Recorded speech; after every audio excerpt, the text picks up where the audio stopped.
I honestly don't feel like there's anything more important than this,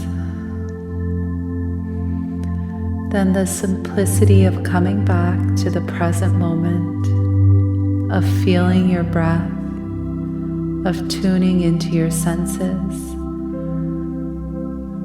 of being so deeply in your body, in your life, that you remember what it really means to be alive. Here, now. Let this moment be so sacred, a remembering of who you were before the world told you who you should be. I see you. I feel you. Welcome to the Freya podcast. Welcome home.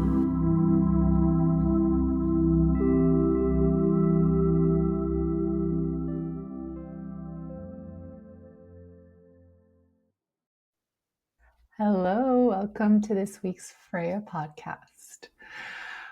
All right, today I have a very interesting subject, as usual, around something that I learned something that really stood out for me this weekend. So this weekend I decided that I was going to go and meditate in a Buddhist place in Quebec where they host workshops and trainings and all that. And I had been wanting to get back into meditation a little bit, because I felt like that was something that I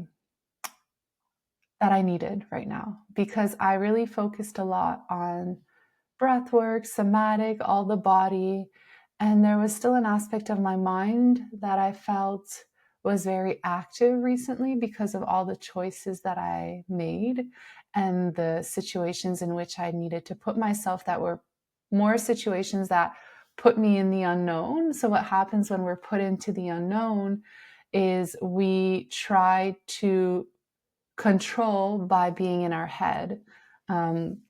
So it was really beautiful to witness that my mind was more active than usual because of the unknown that I was going through, because I was taking decisions that didn't have a paved path that I had never experienced before. So just know that if you're taking decisions that you feel in your heart it's the right way, but you have never experienced this before, this is new, this is like, why am I doing this? This is so crazy.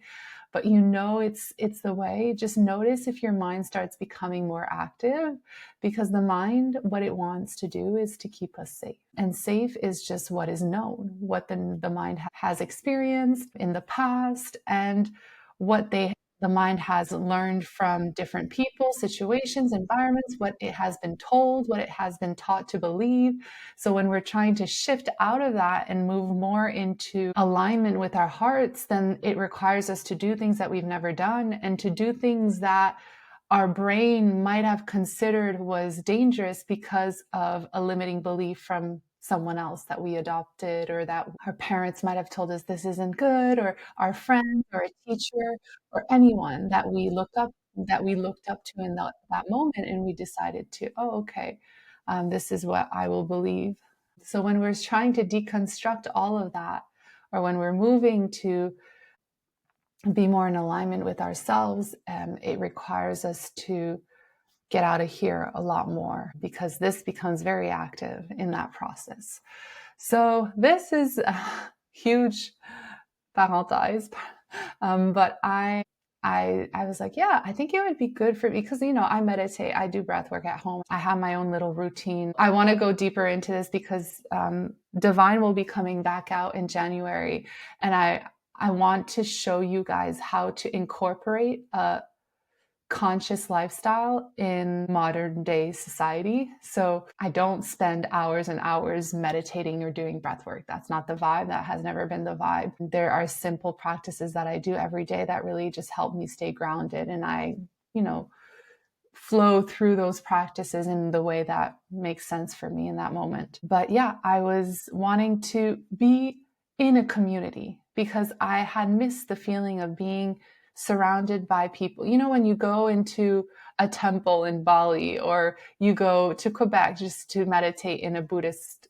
environment, there's something about being in that environment that helps you stay more connected because of the energy around you and the people that are there that are wanting to tap into that same vibration or energy in that moment. So it just creates more coherence when we're in environments that allow us to that facilitate the thing that we want to do.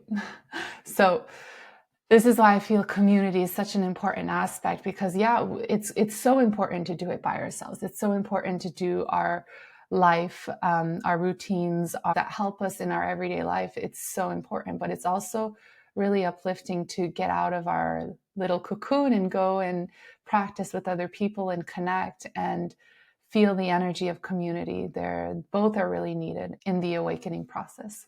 So going back to my weekend, I went there, and there is something that the man said in front of me that was just like, I wasn't taking notes. I had told myself I didn't want to take notes. I didn't want this to be a training. I didn't want this to be the mind.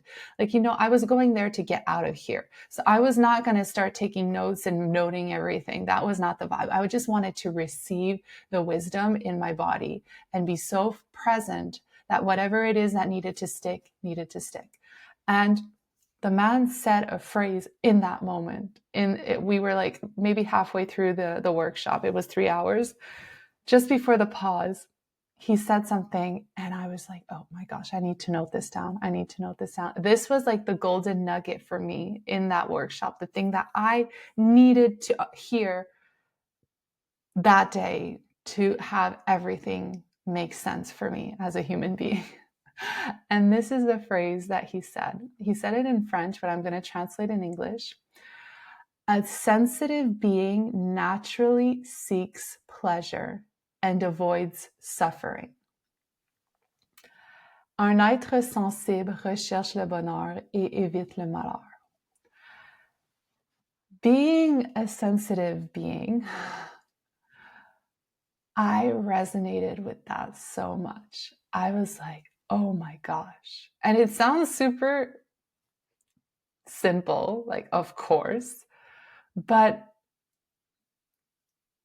this is the mirror that happened for me, okay? In that moment, I saw my little boy. I saw my little boy because my little boy is so sensitive. He's very connected to his emotions, very sensitive about the environments around him. And I felt that since the instant he was born, because I recognize myself in him so much.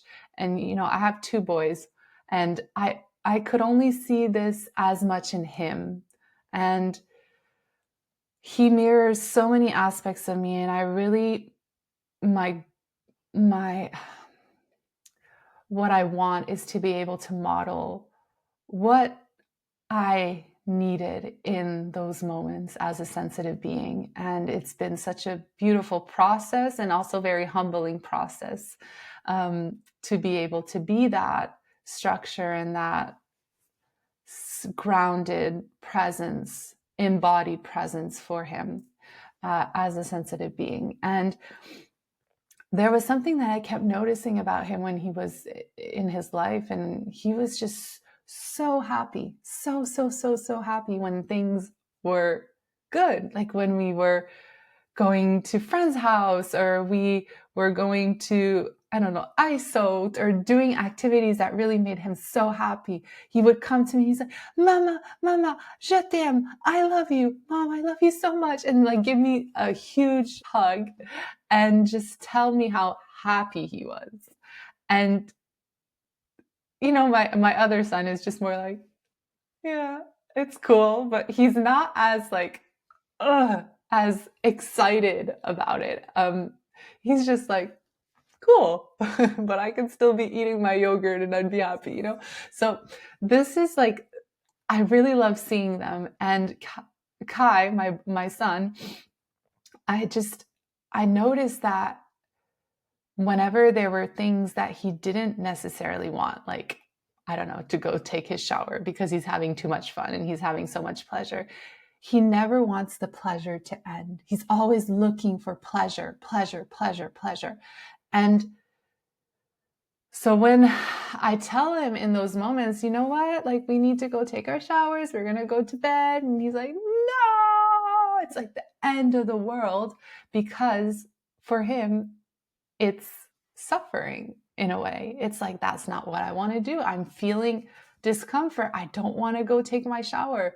So it's the end of the world. So this is what many adult human beings go through on a daily life, because we have never been taught that suffering, and I don't want to say like suffering, because it's not necessarily suffering, it's discomfort, or the lows are part of the process, and that our ability to be non-attached to the pleasure and to the suffering is what keeps us more in balance. And as sensitive beings, we feel pleasure so much. Like, I remember when I was young, I would like be able to just put on music and my whole body would become alive. I would be going somewhere and I would be so excited, and it was like the best day of my life, and that was like awesome. But then when, I don't know, my boyfriend would tell me he couldn't come to my house today and I was expecting him to come to my house, I would feel like I was dying, you know? Like, oh, he doesn't love me.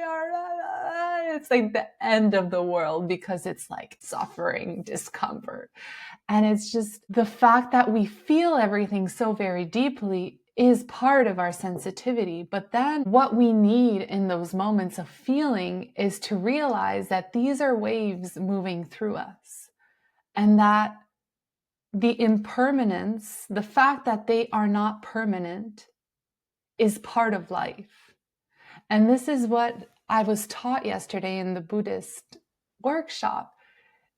It's like the concept of l'impermanence. I think that's how you say it in French. Impermanence, meaning something isn't permanent. Nothing is permanent. Everything is temporary. Everything flows. Everything goes in and out, just like the waves in the ocean.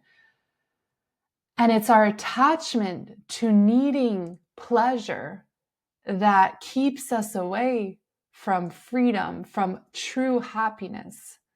And I want to give an example regarding parenting in this.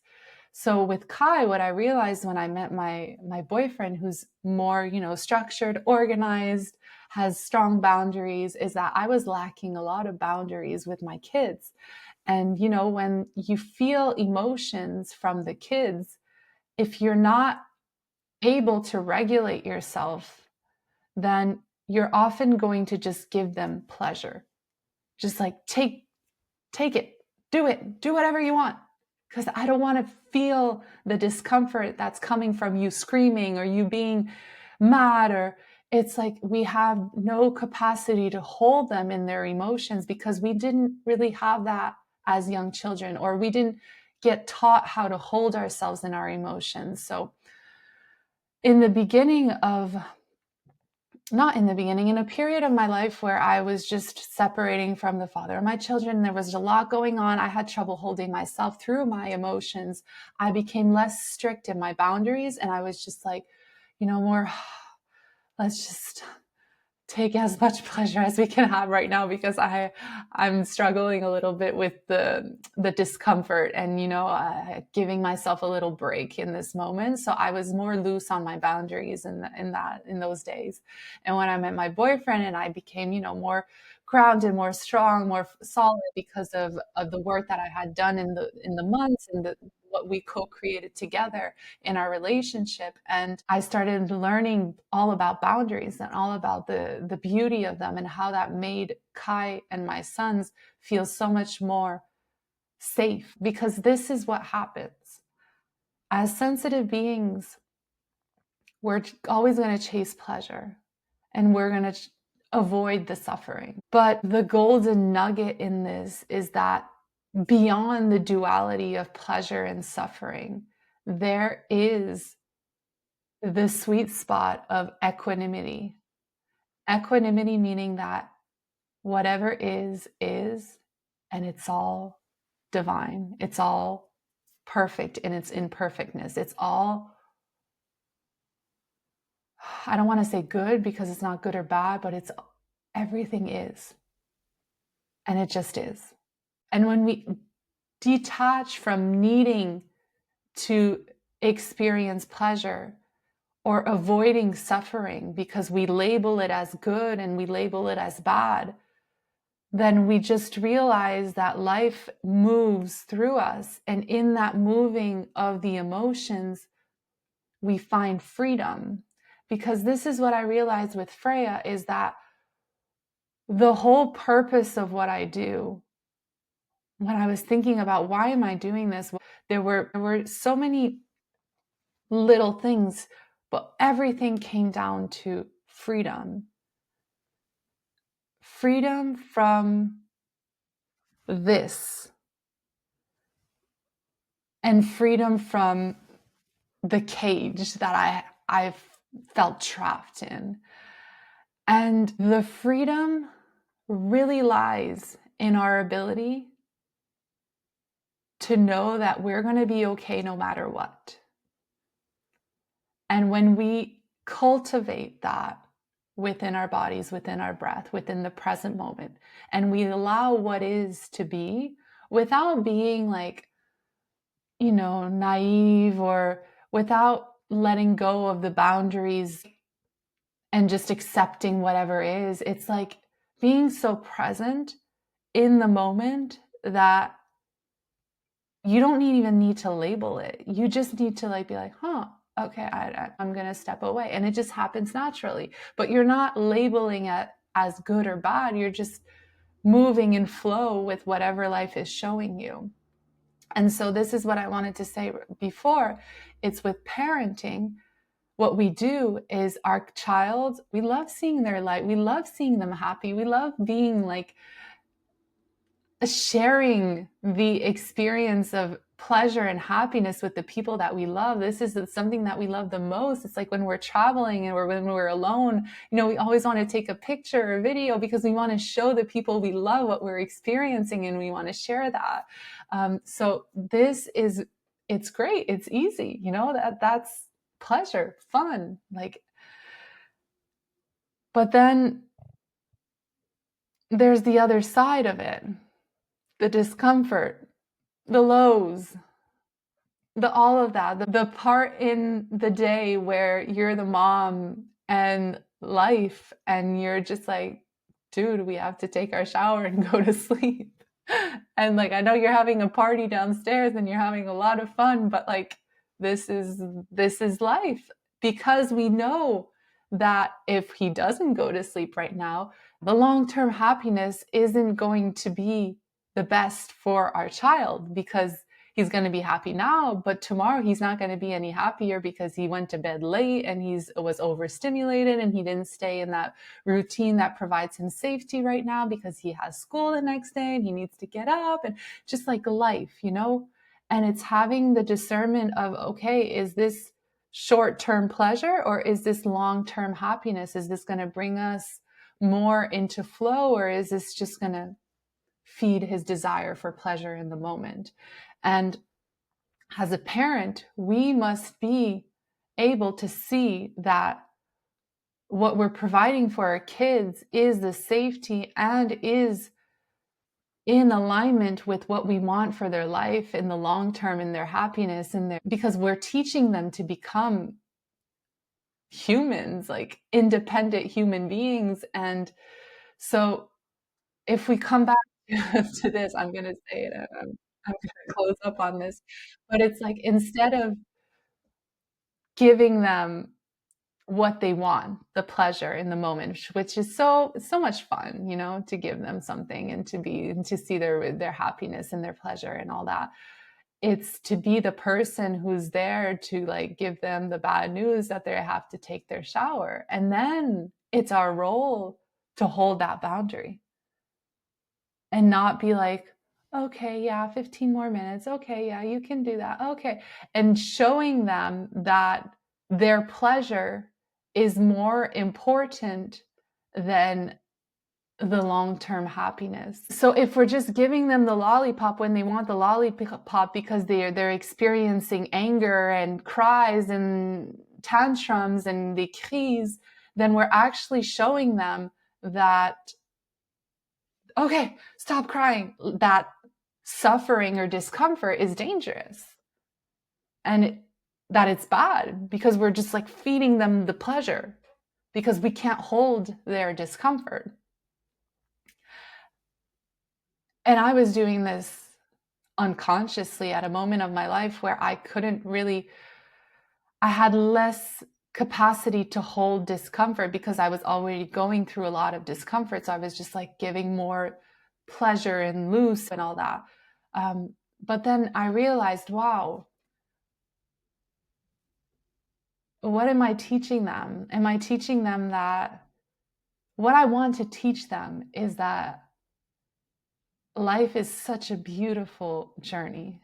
You know, I want to show them how beautiful life can be, how amazing it is when we allow life to move through us, when we don't have attachment to the outcome, when we're so present that no matter what moves through us in that moment, I want to be the embodied mom, human, women in Freya that shows you that no matter what, you're okay. And in that knowing, there is such a sense of freedom that comes with that because we're not running away from suffering anymore. We're not chasing instant gratification and pleasure to keep us in a high. We're just like out of survival mode and just open to receiving the beauty of life and not scared that life is going to take it away from us because we realize that we're free. And no matter what, we're okay. And there is so much freedom in that. So wrapping up on this, if you feel like you're a sensitive being, or if you feel like you feel a lot of emotions, a lot of this, a lot of that, when your environment's around people at home, when you go through things, you're like, oh, I feel like I feel it more than you. And oh, that's so annoying. And it's like, no, this is your superpower. Your ability to realize that you are a sensitive being, that you feel pleasure so deeply in your bones. Can you allow to feel it? Feel it, move it, like let it move through you without attaching to it, without needing it to stay, but just be like, oh my gosh, this is so amazing. I'm going to take it all in. And then when it just dissipates and it moves towards something else, you're just like, okay, this is also beautiful. Even if it's more calm and grounded, it's like, this is great. And then when we move through a little more discomfort or lows or things that trigger us, then we're just able to hold ourselves in that and not go and reach out for the 15-minute more playtime or the lollipop or the this or the that to soothe the discomfort. It's like, no, we're able to hold ourselves in that and to love ourselves in that because this is what will set us free. If we're able to hold ourselves in all the polarities of all the emotions and know that we're going to be okay no matter what, this is when our sensitivity becomes a superpower because it is such a gift to feel so much in a life that has taught us that it's easier to numb. And what I want for humanity is like for us to fucking feel alive and to be here now.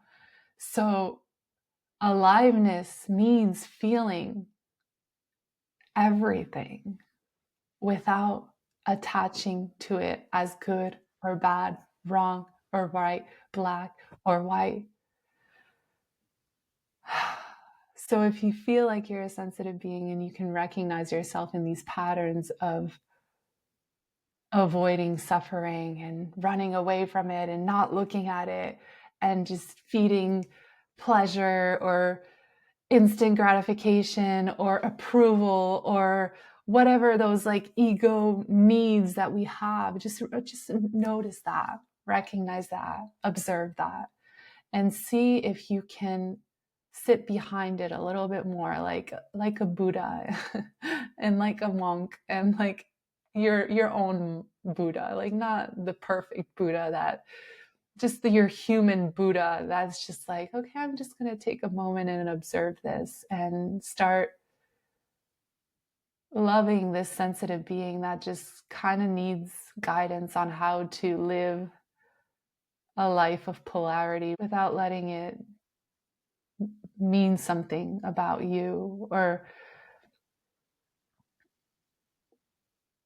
letting it take over completely. It's like you're the ocean, everything else is just waves. And if we're holding on to every single wave, or if we're pushing back the waves that we judge are not good for us, then we're not alive, we're surviving. And there's such a difference in that. All right. So if you're wanting to really start understanding this, not feeling this in your body, because this is like, okay, this is all good, but how do I like incorporate this in my life? How do I like start feeling the sense of grounded presence and breathing through that and all of that, like the practical tools of how to do this in your life?